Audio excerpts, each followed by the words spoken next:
हे दोस्तों, स्वागत है आपका हमारे YouTube channel time to travel 0.1 में। जैसे कि आपको पता है कि रात में हम लोग जयपुर से निकले और जयपुर से निकलने के बाद में सीधे चले आए खाटू श्याम जी की तरफ। और खाटू श्याम जी की बात अगर करें तो ये सीकर में पड़ता है। जयपुर से करीब 70 किलोमीटर ही पड़ा होगा। तो अब चलेंगे, बाबा का दर्शन करते हैं और आपको भी दर्शन करवाते हैं। मिलते हैं आगे। तो वही पुराना रिक्वेस्ट एक बार फिर से आप लोगों से कि चैनल पे नए हैं तो प्लीज़ चैनल को सब्सक्राइब करिए, वीडियो को लाइक करना मत भूलिएगा। वैसे बाबा के दरबार से होटल हम लोगों को काफ़ी दूर मिला था। चल रहे हैं सीधा बाबा के दरबार की तरफ। और वैसे आपको बता दें कि आज बाबा के दरबार की हिस्ट्री के बारे में भी थोड़ा बहुत जानकारी देंगे आपको, जितना कुछ पता चला है। तो भैया चल रहे हैं सीधे खाटू श्याम बाबा के दर्शन करने के लिए। ये देखिए सामने गेट दिख रहा है आपको। तो फाइनली हम लोग पहुंच गए मेन गेट पे। वैसे क्या आपको पता है कि खाटू श्याम जी असल में भीम के पोते और घटोत्कच के बेटे हैं। खाटू श्याम जी का नाम बचपन में बर्बरीक था।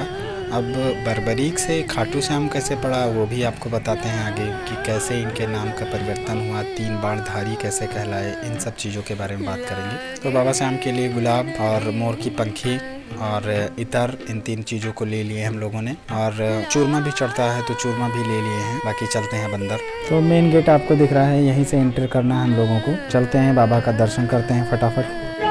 जय श्री श्याम, जय श्री श्याम, जय श्री श्याम, जय श्री श्याम, जय श्री श्याम, जय श्री श्याम,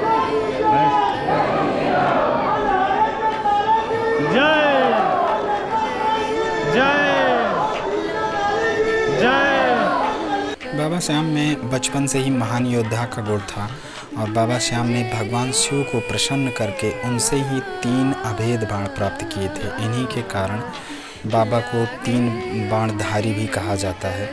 महाभारत युद्ध के दौरान बाबा श्याम ने अपनी माता से इस युद्ध में जाने की इच्छा प्रकट की। जब मां ने इसकी अनुमति दे दी तो उन्होंने अपनी माता से पूछा, मैं इस युद्ध में किसका साथ दूं? इस प्रश्न पर माता ने जवाब दिया कि कौरवों के साथ तो विशाल सेना है। इसलिए उन्होंने बर्बरीक यानी बाबा श्याम से कहा, जो हार रहा हो तुम उसी का सहारा बनो। बाबा श्याम ने अपनी माता को वचन दिया कि वह ऐसा ही करेंगे और वह युद्ध भूमि की तरफ चले गए। तो भैया थोड़ी दूर और बस बाबा के दरबार में पहुंचने वाले हैं।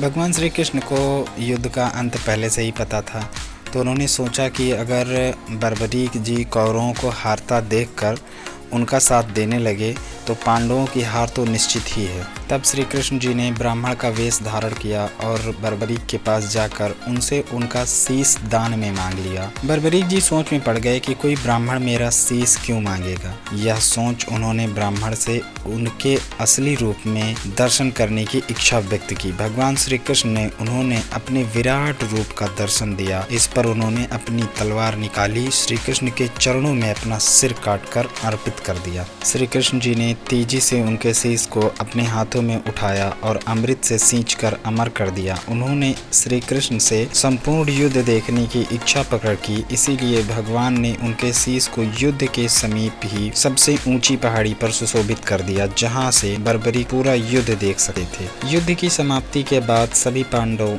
विजय का श्रेय अपने ऊपर लेने लगे। आखिरकार निर्णय के लिए सभी श्री कृष्ण के पास गए तो वह बोले, मैं तो स्वयं व्यस्त था, इसीलिए किसी का पराक्रम नहीं देख सका। ऐसा करते हैं, सभी बर्बरीक के पास चलते हैं। वहां पहुंचकर भगवान श्री कृष्ण ने उनसे पांडवों का पराक्रम के बारे में पूछा तो बर्बरीक के शीश ने उत्तर दिया, भगवान युद्ध में आपका सुदर्शन चक्र नाच रहा था और जगदम्बा लहू का पान कर रही थी, मुझे तो ये लोग कहीं भी नजर नहीं आए। तब श्री कृष्ण ने उनसे प्रसन्न होकर इनका नाम श्याम रख दिया। अपनी कलाएं एवं शक्तियां प्रदान करते हुए भगवान श्री कृष्ण ने कहा, बर्बरीक धरती पर तुमसे बड़ा दानी ना तो कोई हुआ है और ना ही कोई होगा। तुम हारने वाले का सहारा बनोगे। लोग आपकी दरबार में आकर जो भी मांगेंगे मिलेगा। इस तरह से खाटू श्याम मंदिर अस्तित्व में आया। बोलो खाटू श्याम महाराज की जय। 3 बाण के धारी तीनों बाण चलाओ ना, मुश्किल में है दास तेरा, अब जल्दी आओ ना। हारे के सहारे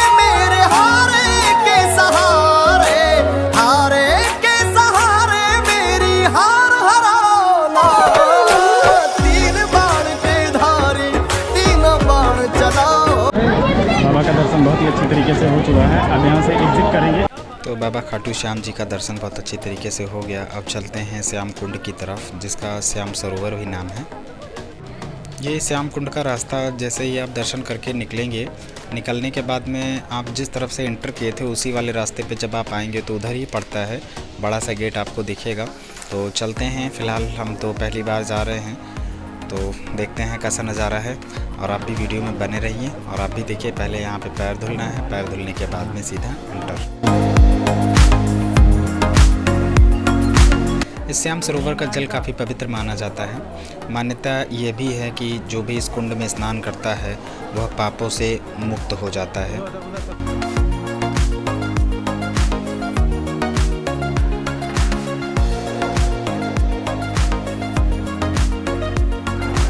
बनावट बहुत ज़बरदस्त तरीके का है। चलेंगे नीचे, स्नान तो करेंगे नहीं हम, लेकिन जल को स्पर्श तो ज़रूर करेंगे। चलिए चलते हैं नीचे।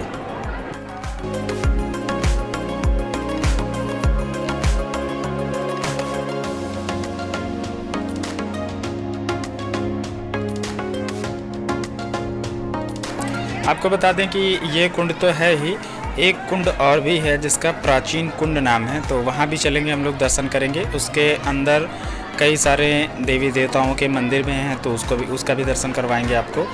तो यहाँ का दर्शन करने के बाद में चलते हैं सीधा अंदर।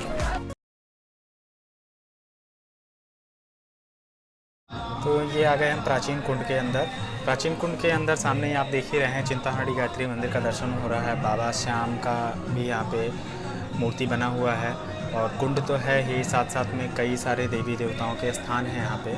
बहुत ही अच्छी जगह है। यहाँ पे बैठ के आप हनुमान चालीसा का पाठ कर सकते हैं या श्याम बाबा की आरती कर सकते हैं, जो भी आपका इच्छा करे यहाँ पे बैठ के कर सकते हैं।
राजस्थान में आए और उसके बाद में अगर ऊँट की सवारी नहीं की तो कुछ नहीं करी, तो वही की तैयारी है हम लोगों की। बैठे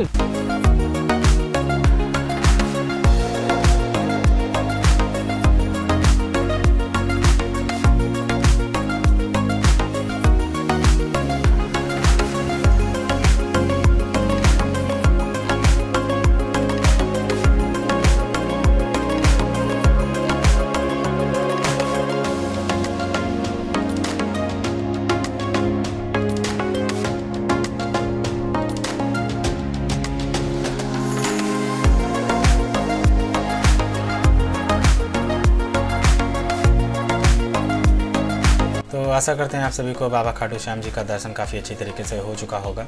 अगला ब्लॉग सालासर बालाजी का होने वाला है।